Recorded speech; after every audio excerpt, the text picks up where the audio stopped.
पवित्र तो देह वाणी पुण्यवंत, पवित्र तो देह वाणी पुण्यवंत, जो वदेय चूत सर्व काळ. तयाच्या चिंतने तरतील दोषी, जळतील राशी पातकांच्या. देवैची रज चरणाची माती, देवैची रज चरणाची माती, धावत चालती मागे मागे. काय त्यावरले वेगळे अनेक वैकुंठ नायक सयाकंठी. तयाच्या चिंतने तरतील दोषी, जळतील राशी पातकांच्या. तुका म्हणे देव भक्ताचा संगम, तेथे नाम त्रिवेणीचा. तयाच्या चिंतने तरतील दोषी, जळतील राशी पातकांच्या. नमो ज्ञानेश्वरा, नमो ज्ञानेश्वरा, नमो ज्ञानेश्वरा, नमो ज्ञानेश्वरा, नमो ज्ञानेश्वरा, नमो ज्ञानेश्वरा, नमो ज्ञानेश्वरा, नमो ज्ञानेश्वरा. देव दारा सुदार देवा, देव दारा सुदार देवा, देव दारा सुदार देवा. मुक्ताबाई नमो त्रिभुवन पावनी, मुक्ताबाई नमो त्रिभुवन पावनी, मुक्ताबाई नमो त्रिभुवन पावनी, मुक्ताबाई नमो त्रिभुवन पावनी.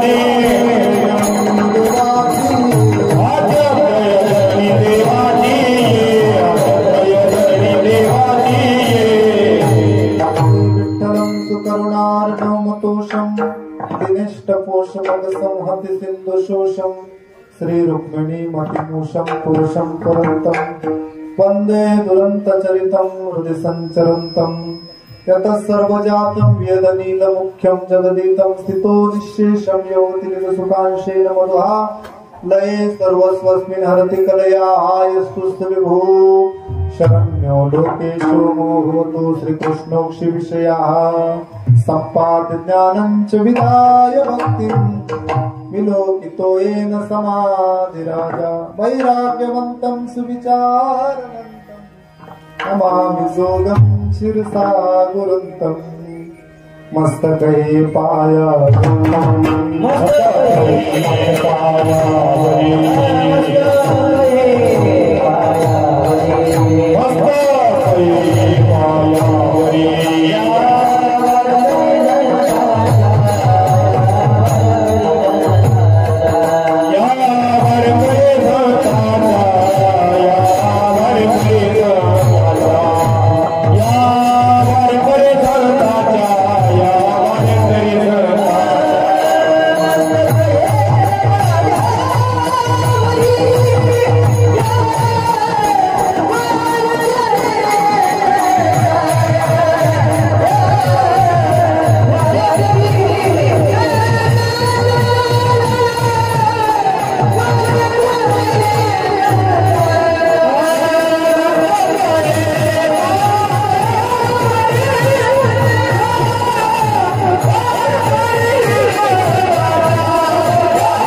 पवित्र तो देह वाणी पुण्यवंत, जो वदेय चोत सर्व काळ. प्रस्तुत प्राप्त स्थळी प्राप्त प्रसंगी कीर्तने रूपाकरता निवडलेला अभंग देहूचे सुप्रसिद्ध साधू, वैराग्याचे मूर्तिवंत पुतळे. जास्त सांगत नाही, एकच सांगतो. परमार्थ आणि प्रपंच यांचं एकच समीकरण, एकच सूत्र ज्या महात्म्यांनी जगापुढे मांडून दाखवला आणि हा सर्व मानव समाजांच्या काढल्या नियमावरती आपलं जीवन जगण्याचा प्रयत्न करीत आहे अशा महान संतांचा श्रीमंत सरकार देहू निवासी जगद्गुरु तुकाराम महाराज यांचा हा अभंग असून या अभंगातून महाराज नामधारी संतांचा परिचय करून देतात. विठ्ठल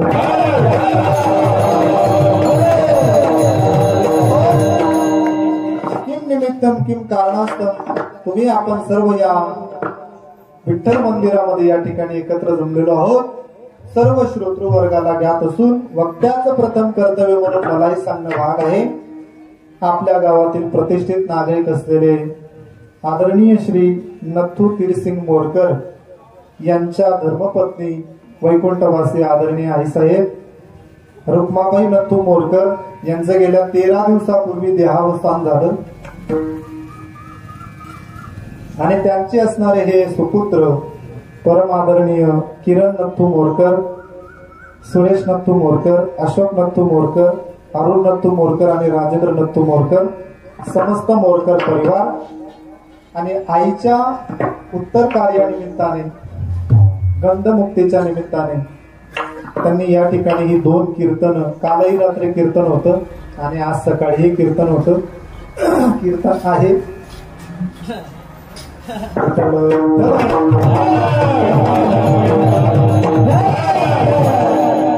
हो. आणि आज आपण या कीर्तन सेवेमध्ये उपस्थित आहोत. त्यांनी मला वेळ दिलेली आहे ते मी तुम्हाला सांगणार नाही का, तुम्हाला माझ्याकडे राहू द्या ती वेळ. त्या वेळेमध्ये आपण चिंतन सेवा आठवण्याचा प्रयत्न करणार आहोत. जगद्गुरु तुकोबारायचा गोड असा अभंग मी तुमच्या पुढे म्हणून गेलो. या अभंगातून तुकोबाराय नामधारी महात्म्याचा परिचय करून देतात. संतांचा परिचय जीवनामध्ये अत्यंत महत्वाचा आहे आणि देवाचा परिचय जीवनामध्ये अत्यंत महत्वाचा आहे. आम्ही कुठं कार्यक्रमाला गेलो का लोक आम्हाला त्यांचा परिचय करून देतात, काही गरज नसतात. बरं आम्ही विचारलेलं आहे असं काही नाही, आम्ही विचारलेलंही नसतं तरी लोक सांगत असतात हा माझा मुलगा आहे म्हणतात, हा माझा भाऊ आहे म्हणतात, हे आमचं घर आहे म्हणतात. वेगवेगळा परिचय वेगवेगळ्या भागामध्ये माणसं करून देतात. आता आपण या ठिकाणी गेलो लगेच लोक म्हणतात हे आमच्या बाई आहेत म्हणतात. धुळे जिल्ह्यामध्ये काय बाई आहेत म्हणतात. तिकडे तुम्ही मुंबईला गेले का लगेच म्हणते हे आमच्या मिसेस आहेत म्हणतात. तिकडे मराठवाड्यामध्ये गेले का लगेच म्हणते ते आमच्या कोण आहेत, लक्ष्मी आहेत. एका ठिकाणी असंच कीर्तनाला गेलो तर पहिल्यांदाच त्याच्या घरी कीर्तनाला गेलेलो होतो. त्याने ते दुधाचे वगैरे ती बाई घेऊन आली. तेवढ्यात तो लगेच तिच्या पाठीमागे आला. महाराज ओळखतात त्यांना कोण आहे म्हटलं मी तुझ्या घरी पहिल्यांदाच आलो, मी कस काय ओळखलं. तो म्हणे आपला बारदान आहे म्हणे. माझी ती भीतीने बाई होती ती कस काय मागे राहील. तिला विचारत आई म्हटलं हे तुम्हाला बारदान म्हणतात कोणी म्हणतो म्हणे आमना भंगार आहे म्हणे. असा भंगाराचा बारदानाचा परिचय जीवनामध्ये काही कामाचा. देवाचा परिचय महत्वाचा आहे आणि संतांचा परिचय महत्वाचा आहे. विठ्ठलाची एक देखी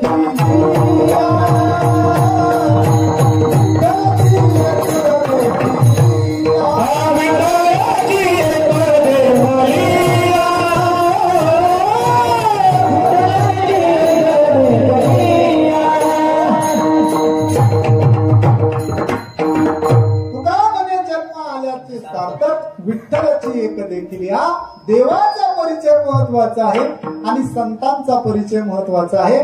संतांचा परिचय का महत्वाचा आहे त्याचे 2 अंगाने आपण विचार करूया. पहिलं संतांचं माहिम्य आपल्याला कळायला पाहिजे. आपल्याकडून संतांचा अवमान होता कामा नये म्हणून संतांचा परिचय महत्वाचा आहे. आणि दुसरं अत्यंत महत्वाचं कारण असं की संत महात्मे कसे आहेत तर संत महात्मे मंगळाचा वर्षाव करणारे आहेत. आपल्या जीवनामध्ये आपल्याला मंगल प्रदान करून देणारे आहेत. म्हणून संतांचा परिचय महत्वाचा आहे.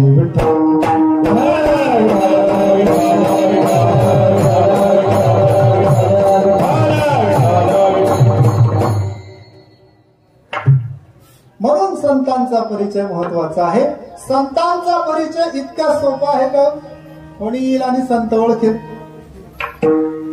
संतांचा परिचय महत्वाचा आहे म्हणतो खरं पण संत ओळखायला येणं अत्यंत कठीण आहे. पहिला महत्वाचा मुद्दा संत म्हणजे काय, दुसरा महत्वाचा मुद्दा संतांचा परिचय आणि तिसरा महत्वाचा मुद्दा या अभंगातला संतांना पवित्र म्हटलं. पवित्रपण हे देहाच्या संबंधाने म्हटलेलं आहे आणि पुन्हा वाणी पुण्यवान म्हटलेले आहे. बरोबर, देह पवित्र आहे आणि वाणी पुण्यवान आहे. जर देह पवित्र आहे तर वाणी वेगळी पुण्यवान म्हणण्याची गरज काय. अशा 2-3 मुद्द्याचा आपण या ठिकाणी एका तासामध्ये विचार करणार आहोत आणि सेवा समाप्त करणार आहोत. विठ्ठल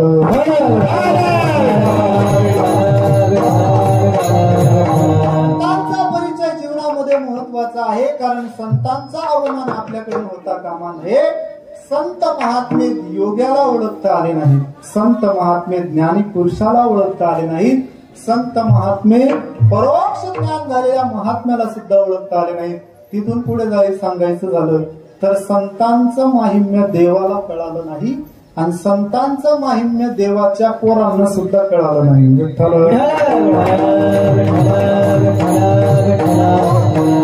संतांचं माहिम्य योग्याला कळालं नाही. चांगदेव महाराज योगी होते का? बुद्धिपूर्वक केलेलं पाप सुद्धा योग्याला नष्ट करता येतं.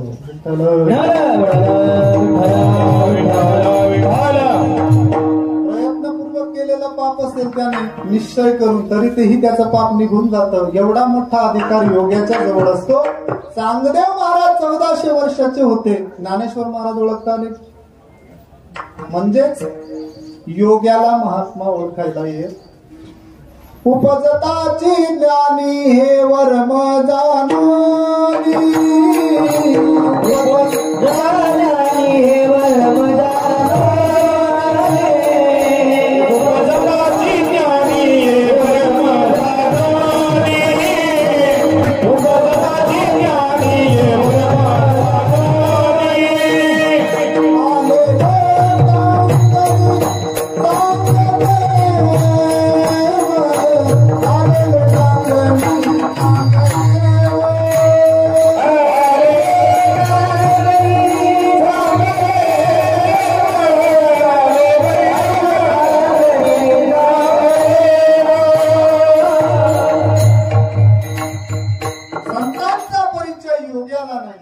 संतांचा परिचय अनगढ शहा फकीर हे सिद्ध पुरुष होते, तरी त्यांनाही तुकोबराय ओळखायला आले नाही. जगद्गुरु तुकाराम महाराजांचा महिमा ऐकून अनगढ शहा फकीरांच्या जवळ एक सिद्ध कटोरा होता. तो कटोरा घेऊन तो अनगढ शहा फकीर देहूला गेला. जगद्गुरु तुकोबरायच्या घरासमोर उभे राहिले. आला जगद्गुरु तुकोबरायांची मुलगी, काय तिचं नाव? भागीरथीबाई. त्या अंगणामध्ये खेळत होत्या. बाकीच्या ग्रंथांमध्ये गंगा ही नावाची मुलगी जी आहे ती असं वर्णन केलेलं आहे. पण चला आता प्रचलित कथा भागीरथीच आहे म्हणून आपणही भागीरथीच घेऊया. ती अंगणामध्ये खेळत होती. बापाचे संस्कार मुलीवर आहेत म्हणून मुलगी लगेच घरात गेली. आई दळत होती, त्याच्यातून थोडस पीठ उचललं आणि अनगढ शहा फकीराला द्यायला आली. आणि त्या मुलीकडे पाहिलं, हिच्या हातात तर काही पीठ दिसत नाही आणि काय कटोरा भरणार आहे आपला. चला लहान मुलगी आहे, तिच्या मनातला भाव अत्यंत महत्वाचा आहे. साधू पुरुषाने कटोरा समोर केला. त्या मुलीने नुसता असं जाळलं, कटोरा भरून गेला. जो कटोरा कुणाकडूनही भरत नव्हता तो कटोरा त्या मुलीने भरून दाखवला. त्याला असं वाटलं हेच तुकाराम महाराज आहेत, कारण त्याने पहिले पाहिलेलं नव्हतं. जय तुकोबा, वा तुकोबा, क्या तुकोबा, नाही हा त्यांचा मंत्र आहे ना. आणि तुकाराम महाराज त्यांनी पाहिलेले नव्हते म्हणून त्याला वाटलं हेच तुकाराम महाराज असतील. त्या मुलीने सांगितलं, म्हटलं बिंडू तुझं व्याकरण झालेलं नाही का, म्हटलं तू तुकाराम मान बाई मान मानच फरक समजूस का. त्याने सांगितलं मग कोण आहे तुकोबा? बाबा भल्या पहाटे सकाळी भामचंद्र डोंगरावरती भजनाला गेलेले आहेत, मी त्यांची मुलगी भागीरथी आहे. अरे बापरे, मुलीने जर कटोरा भरून दाखवला तर बाप केवढा सिद्ध असेल. तो तिथंच त्याचा तिळपापड झाला. मी सांगत होतो महात्म्याचं माहिम्य हे योग्याला कळालं नाही, संतांचं माहिम्य हे आत्मज्ञानी पुरुषालाही कळालं नाही, संतांचं माहिम्य हे देवाला कळालं नाही. जगद्गुरु तुकाराम महाराज पंढरपूरच्या वारीला गेलेले होते आणि देवाच्या समोर उभं राहिल्याच्या नंतर मग काहीतरी संत महात्म्य मागत असतात देवाच्या सांगण्यात. सुखया संत समागमे नित्य गुणावे तुझिया मान होती सकळ कर्मे सर्व काळ प्रेमे डुलत सो. देवा एक काम करा, मला संतांची संगती द्या. नूतनच तयार झालेले संत होते, ते दर्शन करून नुकतेच बाजूला गेलेले होते. देवाने सांगितलं तुकोबा तुम्हाला संतांचं दर्शन पाहिजे ना? हो, हे बघा हे संत आहेत म्हणे. तुकाराम महाराजांनी त्या माणसाकडे पाहिलं. तुकोबराला वाटलं हा काही आपल्या संतांच्या परीक्षेला योग्य नाही. तुकाराम महाराजांनी सांगितलं, देवा मी याला संत म्हणू शकत. तुम्ही असं म्हणणार देवाला संत कळत नव्हतं का? संत ते कवन, संत ते कवन, त्याची खून जाणे योगीराज. संत ते कवन, संत ते कवन, त्याची खून जाणे योगीराज. गोड अभंग आहे ज्ञानेश्वर महाराजांचा. ज्ञानोबाला सांगतात कोणी एक प्रवासी, एक प्रवासी गावामध्ये आला. येताना त्याला जरा संध्याकाळ झाली म्हणून त्याने एका घराचा आश्रय घेतला. त्या घराचा घरमालक संध्याकाळी शेतातून आला. त्याच्या पायामध्ये काटा मोडलेला होता. काय मोडला होता? काटा मोडलेला होता. संध्याकाळी वस्त्रीवरती बसला. थोडासा अंधार झालेलं होतं. त्याने आपल्या बायकोला सांगितलं, म्हटले पहा थोडस ते काय म्हणतो आपण बिलावा, बिलावा तिने ते बिलावा दिला. त्याने ते गरम केला आणि ते काटा मुडलेला होता त्याच्या तिथं तो चटका दिला की मग थोडस बरं वाटतं, त्याला आराम वाटला. तिथं बाजूला बसलेला जो पानथस्त होता तो ते पाहत होता. याने काय केलं, त्याला असं वाटलं बाबा चटका दिला का बोलती भारी झोपला. महाराज त्याने तसंच केलं हो. त्याने बी तिच्याकडून 2-4 बिलावे मागून घेतले आणि सगळ्या अंगाला चटके ठेवून घेतले. आता बरं वाटत असेल का बरं त्याला? त्याची खूण जाणे योगीराज हे सांगायचं होतं मला तुम्हाला. फक्त देवाला महात्म्य कळत असतात पण तुकोबरा त्याला संत म्हणायला तयार नाही. कारण तो तुकाराम महाराजांच्या संतांच्या परीक्षेत उत्तीर्ण झालेला नव्हता. म्हणून देवाला संत कळत नाही. देव म्हटले तुकाराम महाराज तुम्ही जर याला संत म्हटलं नाही तर मी तुमचं वाईट करून टाकणार. करून टाक. काय ताकद असेल तुकाराम महाराजांची? वाईट करणे तर चांगलं कर. आपलं वाईट करणं देवाच्या हातामध्ये आणि आपलं वाईट करणं ही देवाच्या हातामध्ये. लोक म्हणतात वाईट झाल्यावर देवाने वाईट केलं म्हणतात. अरे देव कोणाचं चांगलंही करत नाही, देव कोणाचं वाईटही करत नाही.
वाईटाचा विचार हा स्वतःच्याच जवळ आहे. तुकोबराने तोच देवाला सांगितला, देवा करी सिद्धे देवा करी माझे सुखे, परी मी त्यासी न मुखे म्हणे संत, जयानंद राज्य करणे पालना वशदंबमाना इच्छे झाले.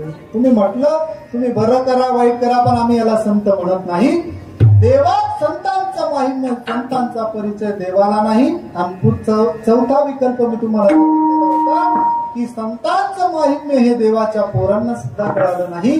द्वारिकेतला पिंडारक क्षेत्रातला प्रसंग आठवा. कृष्णाचे मुलं थोडेसे आगाऊ होते, आपल्या आगाऊ होते याच्यात काही विशेष नाही. त्या एकानेही तो ऋषी बांधून घेतली आणि तिथंच ते ऋषी जवळ गेले पोरं आणि त्यांना सांगायला लागले, म्हटलं बाबा याच्याकडे पहा, येतोय का आवाज? आवाज येतोय ना? नाही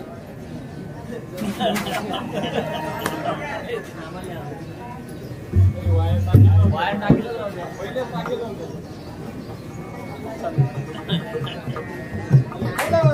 विश्वामित्र ऋषी बसले. त्या पोरांनी पोटावरती उशी बांधली आणि त्यांना सांगितलं की महाराजजी याला मुलगा होईल का मुलगी होईल म्हणे. आता इकडे बघा, थोडं कीर्तन करायचंय आपल्याला. No disturb. इकडे बघा, त्याला मुलगा होईल का मुलगी होईल. आता ऋषींना माहिती होतं लहान पोरं आपण यांना काय बोलणार नाही काय. लहान मुलांवरती तर सर्व दया करतात, आपण तर ऋषी आहोत, आपण यांच्यावरती दया करायला पाहिजे. पण पोरं ऐकतच नव्हते. ते पोरं जरा जास्त चढून बोलायला लागल्या. म्हटलं कशाचा ऋषी ऋषी त्याला काही समजत नाही. बसलेला असेल नुसता उभा करता गाडी कशाचा ऋषी म्हटलं, याला काही कळत नसेल. आणि म्हटलं हा ऋषी असाच दिसतोय आपल्याला विंडो, याला काही कळत नाही म्हटलं. मग मात्र विश्वामित्र ऋषींना राग आला आणि त्यांनी त्याला शाप दिला की याला मुलगा होणार नाही आणि मुलगी होणार नाही. याला काय होईल मग, मुसळ होईल आणि ते तुमच्या सर्व यादवांचा नाश करेल.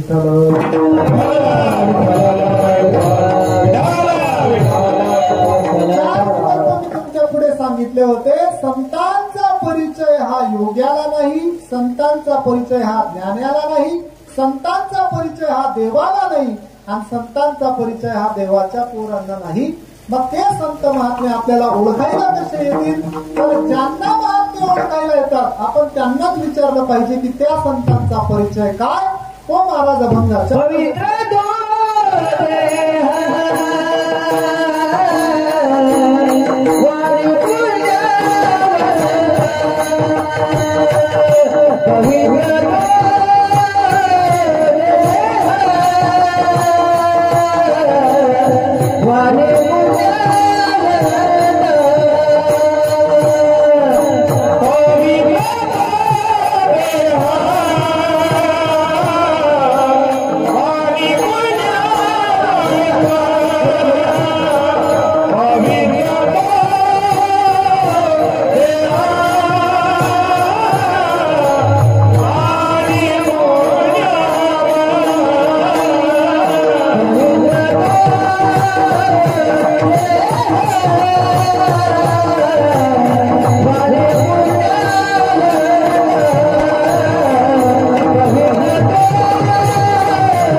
विचारलं पाहिजे. ते आपल्याला संतांचा परिचय करून देतात. जगद्गुरु तुकोबर आपल्याला संतांचा परिचय करून देतात आणि सांगतात की महात्मे कसे असतात, महात्म्यांचं वागणं कसं असतं, महात्म्यांचं बोलणं कसं असतं, महात्म्यांचं चालणं कसं असतं, महात्म्यांचं पाहणं कसं असतं. सगळ्या क्रिया आपल्यासारख्याच. तोही नेत्रीप आहे, श्रवणी ऐकत आहे, परितेथीचा सर्वता नवल देखा. ज्ञानेश्वर महाराज म्हणतात, पाहतो तर आपल्यासारखंच, ऐकू तर आपल्यासारखंच येतं, पण त्याच्या ठिकाणी काहीतरी विशेष आहे का नाही, म्हणून तर ते संत आहे नाही का. सगळं पाहण्यासारखं ऐकण्यासारखं आपल्यासारखं जरी असलं तरी विशेष अशा प्रकारचा आत्मज्ञानाचा अनुभव संतांच्या जवळ आहे. आणि त्या संतांना फक्त संत ओळखायला येतात. संत तसे दोनच लोकांना ओळखायला येतात, एक स्वतः संतांना ओळखायला येतात आणि एक दुसरं जो भक्त असेल त्याला ओळखायला येतात. म्हणजे स्वतःला स्वतःचा परिचय आणि एक त्यांचा परिचय करून घ्यायचा असेल तर आपल्याला भक्त व्हावं लागेल. विठ्ठल विठ्ठल म्हणे अंगी व्हावे ते आपण, तरीच महिमान येईल कळो. अशा प्रकारचं संतांचं महिम्य जगद्गुरु तुकाराम महाराज सांगत असताना पहिला शब्द वापरतात ते संत महात्मे कसे आहेत, पवित्र आहेत. पवित्र हा शब्द